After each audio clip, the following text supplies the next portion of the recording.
It doesn't have to be this way. What you're doing has a price to pay.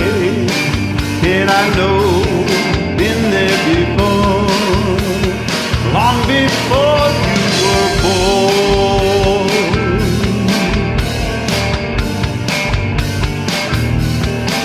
And I see just where you will be. So listen to me now. The world's gonna tear you apart. You're not going to make it through another day. I'm gonna take you and swallow you alive.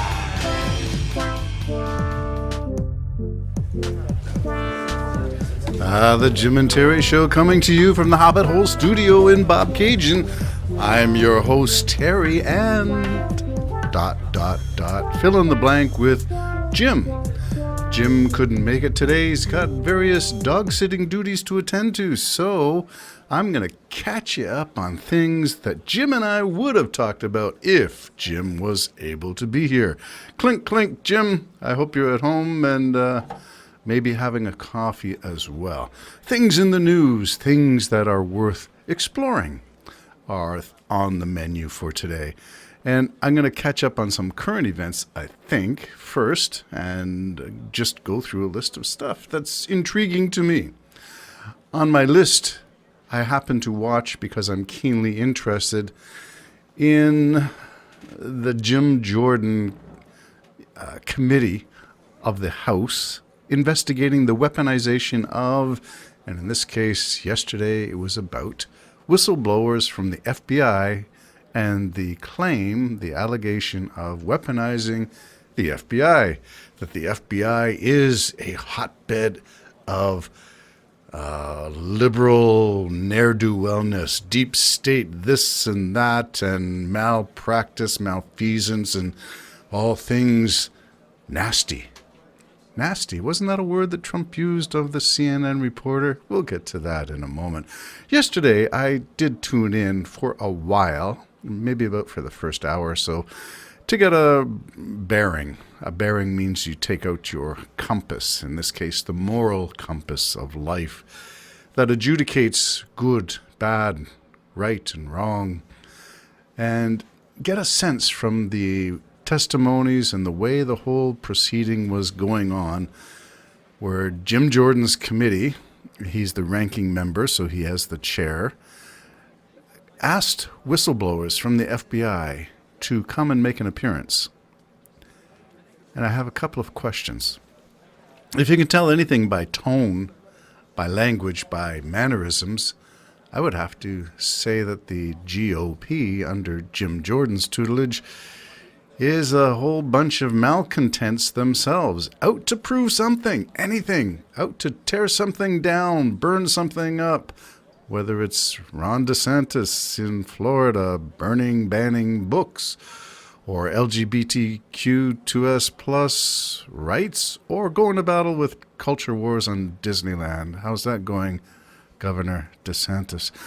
Anyway, it was interesting. So I judge a lot by body language, tone, vocabulary, that kind of stuff. And it did not sound good for Jim Jordan and his committee and all the GOP representatives who spoke. And I reference for my listening audience the two impeachment trials in which I would say you could tell without looking at the camera who was speaking, whether it was a Republican or a Democrat, by the words, the tone, the mannerisms. And one of the best political speeches I've ever heard was that from Adam Schiff, who talked about, you might be okay with, and he would list the crimes or allegations, but I'm not. And that's sort of where I'm taking this thing, but I'm not. Where's your moral compass? What sense do you have when people are speaking, whether they're telling you the straight goods or not?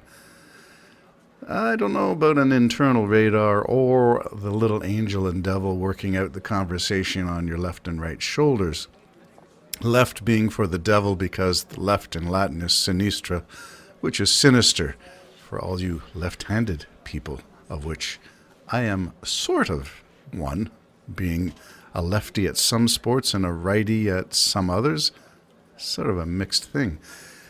Anyway, I start off with the Jim Jordan thing because if I could judge by words and mannerisms alone, then I would say this is not worth watching. But I was impressed with some of the Democrats and their tone and their points of order. Who gets to decide whether stuff gets revealed or not? A committee is supposed to be made up of both sides, bipartisan. But some information from the whistleblowers was for Republican eyes only. That doesn't sound very cricket to me, so I'd like to know more information about that. And then to find out that the FBI whistleblowers weren't really whistleblowers, but participants to some extent in what was going on with January the 6th, and were to some extent consequenced by the FBI for that, whether it's their attitudes, their emails, or refusal to do a job. Sort of gets interesting when you start poking around the details. Is there a right and a wrong? And there's no way for the Jim and Terry show to really come to those kinds of conclusions with any definitive sense of, yes, this is so, because we do rely on public records and redacted documents, things that are blocked out, blanked out by whoever, for whatever reasons, usually national security. We'll never know all the things that some people may know. On the Jim and Terry Show, I lament that because it would make for a more interesting and fulsome discussion instead of just, well, have you heard? Well, I did hear and I did watch, and I'm just letting you know my assessment of things on the Jimmy Jordan weaponizing the FBI deep state allegations from yesterday. More to follow, I'm sure. Not impressed is where I am. And it looks like another, what do I say? I refer to this because 4 years Trey Gowdy and the Republicans led what I would call the classic witch hunt. Strange that Trump uses that word, but it rings hollow in his case. But the witch hunt was for Hillary Clinton. Got to find her head. Why Benghazi? Go and look it up in the whole context. But 4 years later, she testified, subpoenaed to the committee to investigate Benghazi, and she appeared for, I'm guessing, somewhere around 8 to 11 hours. I forget which it is. And did hold her own. There was no charge. There were no indictments, no criminality involved 4 years later. And what do they say in politics? A nothing burger. All right, so that's giving me a place to start. 4 years of grilling Hillary Clinton as Secretary of State under then President Barack Obama, and the GOP came up with nothing. Go on to 2016. Claims of election tampering by the Russians being investigated by the FBI. Did they have grounds or not? Well, if you read Mueller, you would say, yes, they did have grounds. If you read the Durham report, also released, I think it was the end of last week, beginning of this week, you would come to two vastly different conclusions. But Mueller, misrepresented by Barr, did sound like somebody was out for a witch hunt of their own, namely Trump. Go get him. Just weren't those words from another Republican? Was that George W. Bush? Go get him. Let's get him. Well, that's what Trump claimed was happening, and he was the victim of it all. Never been such a thing as this. It's so bad for America. Yeah, there's never been a campaign for president, 2016, where over 24 contacts with Russian entities have ever been made by any campaign, Republican or Democrat, until Trump. So keep that in your vision as you muller over all these things. Any comparison between Mueller's investigation and Durham? Not really. Mueller did what I would call the due diligence, whereas Durham was given marching orders by Trump through Barr, his AG at the time, to go find stuff. I want someone to pay for grilling Trump. And so they went looking for stuff. And that's what the Durham report is all about. Did they find anything? No. They made 2 charges and took them to court, lost both ones. Mueller? I'm going to say over 30 some odd counts, a dozen or so Russian entities. Of course, they couldn't be extradited to the U.S., but there's a vast difference. Don't forget that we had Trump's circle prosecuted in courts of their peers, judged and given verdicts, and imprisoned in some cases, only to be released by a presidential pardon. Speaking of pardons, I hear Trump and Giuliani had a nice sideline, a nice business on the side. Pardons, get your pardons, $2 million a pop. Giuliani wanted 50%. Trump would take 50%. How many people were pardoned in Trump's final day, final hours? Some pardons even issued on the flight before he touched down in Mar-a-Lago, which would mark the official end of his presidency. As long as he was in the air, he could say he was still flying in the office of POTUS.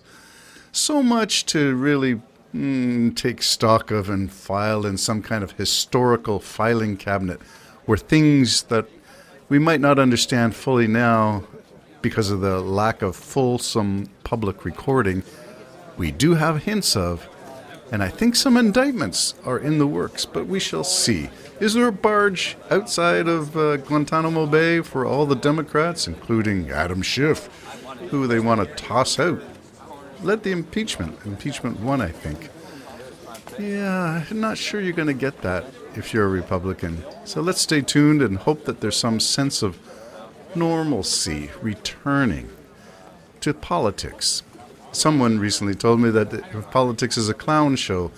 Well, it's a clown show if you vote for clowns. If you don't, then maybe you do get some informed and knowledgeable policy. I have yet to see it from the Republican side, yet to see it from the Conservative side in Canada on a federal level or provincially in the hot contested place of Alberta. Looking for some results. End of the month should be do or die. Do or die? That's a bad expression. Alberta, you have the elections and everybody's watching. United Conservative Party, UCP, or NDP. What will it be in Canada? Biden or Trump? What will it be in the United States? Things are heating up, not just in the forest fires of Alberta. Bye-bye for now.